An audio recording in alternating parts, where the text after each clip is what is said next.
little too much So hot hot, topic. so hot we needed to see it twice. That's right. Monday's hot topic is Spanish fan culture holding back this new rising golden era of Spanish soccer.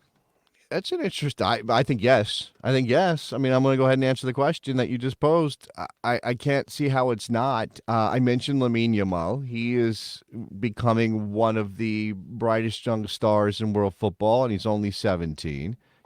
Spain obviously comes off the European Championship. Now, worth noting that they went back and they looked at that Marc Cucurella handball against Germany, and it should have been a penalty, and who knows what would have happened. There's some alternate timeline where Spain did not win the European Championship this summer, but in our world, they did.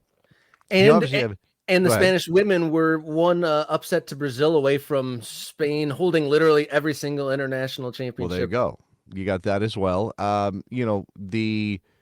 The club side of it, right? Real Madrid is still Real Madrid. They are the biggest club in the world. They've signed the biggest player in the world and added him to a group that already had Vinicius Jr., who might be your Ballon d'Or winner come next month. You've got Jude Bellingham, who before Lamine Yamal showed up was probably the brightest young player on the planet, and Yeah. Jude Bellingham still is an incredible player. Don't get me wrong. I mean, he's a little bit older than Lamine Yamal. Feels like he's old. It's so old that Jude Bellingham. He's what is he? 21 now? That's crazy. He's been a Now pro for quite a few years, to be he fair. He has. I mean, started obviously early. He started early. started early. Started as young as Lamine Yamal. He just wasn't doing it at he wasn't doing it at a big club like Birmingham, Barcelona. The way, Birmingham City, Barcelona, pretty similar. oh yeah, exactly the same. Start with B. That's about where it ends. But then of course you can talk about the depth of the division, the depth of La Liga. It's not just Barcelona, Real Madrid, or even Atleti, if you want to throw them into the mix. They are. Girona was an incredible story last year, and whatever you feel about multi-club ownership, whatever you feel about the way that Girona was able to have the kind of talent necessary to make a Champions League spot last year, it was still a great story. And then there's the Basque clubs. Both of them play really good soccer. I mean, Nico Williams is one of my favorite players from the summer. Even before that, for what he did with Spain. There is depth here, there is history here, and yet we keep running into Spanish fans behaving badly as a factor in how you feel about Spanish football if you are not already attached to a club or if you're not Spanish, I guess. Right? Again, I'll bring this back I'll make it about me, Robert. I'll make it about me for a second. Of Went course. to Spain, enjoyed my time in Spain. Didn't get a chance to do much football stuff because it was not that kind of trip, and it was in the middle of the summer. It was post European Championship, and before the new club season began. But I did kind of want to get a little bit of a connection. Got a chance to see Real Betis Stadium in Sevilla, or at least see it from the outside, see the neighborhood, see the vibe. I got I got a little taste of things in Madrid, Barcelona, that kind of stuff, and I would love to just jump head first into Spanish football now that I feel like I have more of a connection with the country, more than now that I have a bit of an understanding. And I've always made jokes like no one should just pick a team out of the blue because you like the color scheme or something. But, we can't gatekeep, and fandom starts in a myriad of ways.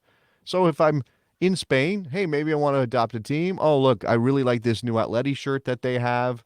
And I see so much Real Madrid gear in Madrid. I'm going to go buy an Atleti shirt, and maybe I'll decide to, halfway adopt Atleti. Yeah, how I'm not. visible was Atleti compared to Madrid when you were there? It's I'm sure it's like Yankees Mets if you're in New York. It's Like 3-1, mostly 4-1? yeah, something like that.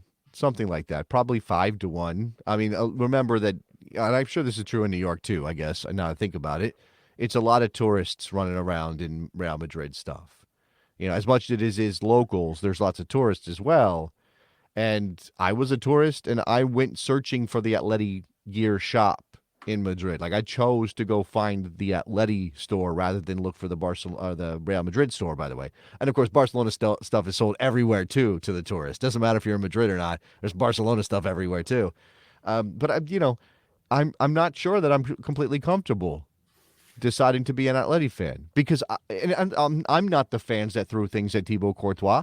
I'm not the fans that racially abused Vinicius Jr. I would never do those things.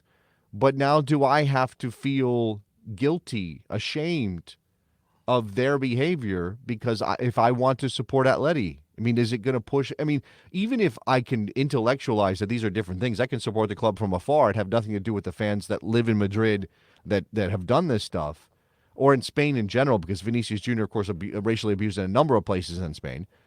I still can't help but feel uncomfortable about it. So how could it not impact Spanish football's popularity around the world? Another aspect to the situation on Sunday in Madrid, your guy Simeone, the coach for the club you're dabbling with supporting, he said that Courtois might have had something to do with it, and the protagonists shouldn't maybe incite the crowd. How do you feel about that?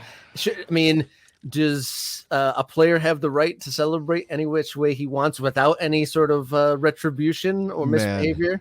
yeah, that is a tough one, right? Because I don't like policing celebration. I'm one of those people who says that if you are playing for a new club against your own club and you score a goal, you should be allowed to celebrate. There shouldn't be any of this. He shouldn't celebrate. It's his old club. No, stop it. Goals don't come that often. They're not so regular a thing that you shouldn't be allowed to celebrate a goal, even when you score against your former team. I get a player making a choice. Harry Kane making a choice not to celebrate or touch a trophy in preseason against Tottenham. Whatever. Okay, good for you, Harry. I guess. But I don't. If somebody chooses to celebrate, I don't like the tisk that happens afterwards. This is this is maybe different, I guess, because of the nature of the relationship between Atleti, Real Madrid, the rivalry, the moment. I mean, there's something to be said for know the moment, understand the vibe, read the room. And Thibaut Courtois is smart enough to know that if you act in a certain way, you're going to rile them. No, he's not responsible for the Atleti fan behavior. That's not he didn't make them do it. But surely he knows that he can get a reaction from whatever his celebration is. Yeah, I that's a thing as well. Like, That did he? relationship is not new. No, absolutely not. Eh, Man, it's I want to say that Thibaut Courtois needs to be smarter, but at no point can you say that it's not the fans' responsibility, right? And when we talk about this, what we need to talk about is the authorities' willingness to take the steps necessary to actually change behavior on the part of the fans who feel like they have free reign. And to make it about us, we've seen this in our part of the world. I joke about CONCACAF fans knowing about stuff being thrown on the field. It happens all the time. I mean, I remember that Nations League final. I think it was the one in Denver, right? When we were limited attendance because of COVID.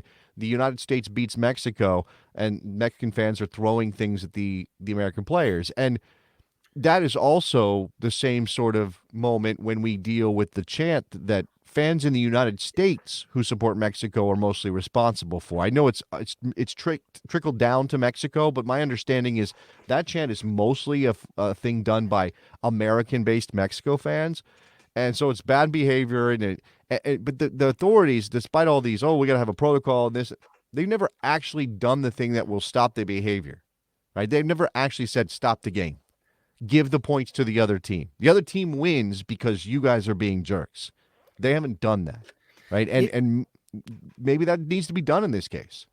Yeah, in the Mexico USA, that's even more difficult because a lot of these are happening in American venues, but with Right. Mexican fans. So if you're Yes. awarding the home team or the away team with it, like, Well, what are you going to parse one by one? This guy Mexican, that's the this thing. guy Like we American. don't know what's in the heart and mind of an individual fan, and this brings up the possibility, and not to go, not to go InfoWars here on Morning Kick Around, but you know, maybe there's a false flag. Maybe there's a false flag out. I don't know. Like maybe people would. I don't think that's actually happening. But what I'm saying is, it becomes this thing where it's like, oh no, that's not actually the fans of that team who did that thing, that horrific thing. It was the other team's fans pretending to be that team's fans to get the other team in trouble, which is nuts, right? That's just we're beyond the pale at this point. But what you're saying is actually the real problem. right? Now, look, if you have Atleti fans in the Atleti end of the stadium, in that particular case, in the Ultras end or the Socios end or whatever that it was there at the Metropolitano, you know who you're dealing with. And again, I think the people that are paying attention have seen those particular fans do other things that were abhorrent and probably needed to be dealt with before we got to this moment where Thibaut Courtois celebrates and people start throwing stuff at him. I mean, it's tough. It's, you want to enforce these rules, but how do you enforce it? Yeah, enforcing anything to a mob is pretty difficult in any circumstance. But I guess if you have absolute answers, it ruins the day for everybody. So that might encourage self-policing. If there's just like one hard example, game shut down, points awarded, Yeah. everybody's upset, or maybe neither team gets any points at all, and there's some sort of an omission of points. Neither team awarded any points or something to that degree, because it Man, punishes both. So home and away are trying to self-police to a degree. yeah, But I guess. I mean, again, there have been moments when games have been played in empty stadiums because of fan behavior. I'd have to go and look and see if people thought those were effective measures, right? I don't I think know. that I think at one point they were a bit more effective, because I think people to a degree got used to that during COVID, and it might not be as harsh a punishment, or they need to do that for a lengthier period of time. Maybe it's like 10 games But I'm rather than saying, like but one game. but there's all these competing concerns. You've already mentioned trying to police who is who and who supports who and how you deal with that, and particularly when you have, again, in the case of Mexican fans in the United States, these are people who live in the United States, who most of whom are American, who support a different country. So how do you deal with that when the venue belongs to the United States and technically they're responsible on some level for the behavior of the fans? But we're talking about fans who support the other team. And again, this gets into really difficult. And in the club game, it's even tougher to figure that stuff out. Because of how the club game works on a domestic level. The problem of trying to fix fan behavior means that you're also bringing into the issue whether or not this is unfair to the players, right? So Vinicius Jr. does not deserve to be racially abused by anybody anywhere. But if you take all the fans out of the building because Vinicius Jr. or any black player has been racially abused, well, that's not good for them, right? And again, it's using a hammer to kill to deal with a.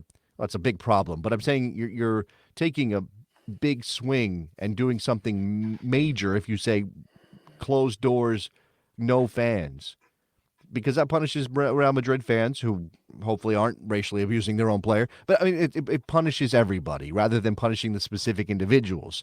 So then we get to that. Can you punish specific individuals, or do you have to take a big picture approach to dealing with the problem? No simple answers here, but I think going back to our original question, is Spanish fan culture holding back the new golden era of Spanish soccer? I think it would say yes. We can't, lift it up in its purity and say, this is the pinnacle, right? Yeah, I mean, no, this is also a world in which we're more keenly aware of these things when they happen. There might have been a time. I mean, this game was paused because of the incidents, the nefarious objects being thrown nefariously at Thibaut Courtois. But there have been times when things have happened and the game hasn't been stopped. There's been no repercussions, but and people might not even been aware. Now at the least, I guess this is a good thing that it's being aired publicly in a lot of cases, right? There are Vinicius very, videos. very, very courageous to make such internationally public Sure. statements. And Vinicius Jr., yes, speaking out has been a major part of that too. There are no easy answers to this problem, but as to the question of whether or not what happened in Spain this past weekend, and in general issues that they've had specifically with racist behavior, whether that's holding back Spanish football, I find it impossible to believe it's not. Absolutely, it must be.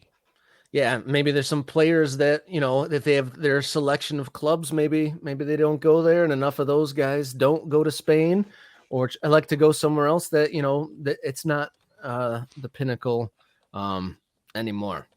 Hot topic of the day, weigh in at M Kick Around. on X and Instagram, or leave us a comment. We will put up some of our comment on this favorite video. comments.